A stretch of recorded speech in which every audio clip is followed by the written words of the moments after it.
Or, c'est par lui que vous êtes en Jésus-Christ, qui par la volonté de Dieu a été fait pour nous sagesse. 1 Corinthiens 1,30. Tous les grands virent l'inscription sur le mur, mais seul le roi vit la partie de la main qui écrivit. Il devait être le premier jugé, car l'accusation principale pesait sur lui.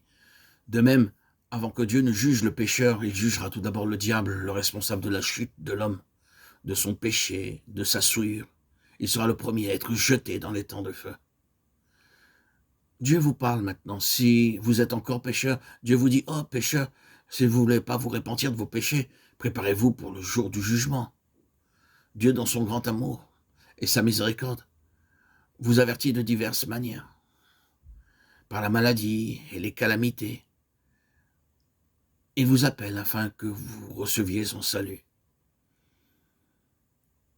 Observez ce siècle présent avec ces épidémies à répétition, ces guerres tout autour de nous.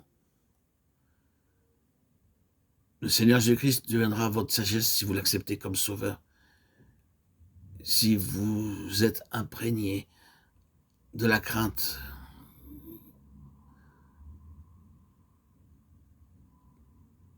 le monde entier peut pleurer et être rempli de crainte à de tels moments. Les enfants de Dieu prient alors à genoux, et ils peuvent alors comprendre toutes choses et en donner leur signification.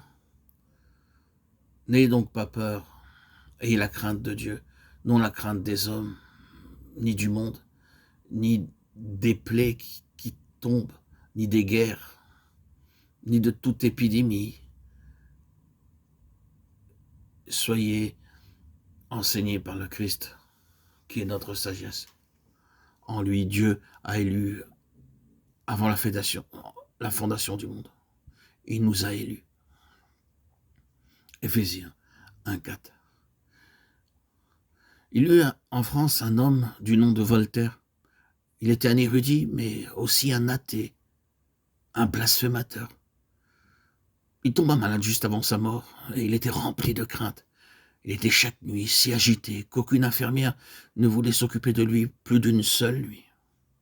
Il avait si peur qu'il avait un aspect horrible. J'ai vu des gens qui ne connaissaient pas Dieu, qui sont morts dans la crainte. Mais ceux qui connaissent leur Dieu peuvent traverser sans peur la vallée de l'ombre de la mort. J'ai connu d'ailleurs un jeune homme croyant alors qu'il travaillait. Il est mort soudainement par suite d'un arrêt cardiaque. Le responsable du bureau s'en alla le dire à sa femme, non sans grande difficulté. Et à sa grande surprise, elle répondit « Je le rencontrerai au ciel ». Et elle lui exposa la merveilleuse expérience que nous avons, frères et sœurs en Christ. Le responsable s'attendait à la voir s'effondrer dans le désespoir, la haine. Et il s'en retourna tout étonné. Le Seigneur ne manque jamais à l'égard de son peuple. N'êtes-vous pas encore venu à lui? Il vous affranchira de toute condamnation. Il vous donnera la réponse à chaque question. Il vous révélera ses mystères, comme il le fit pour Daniel.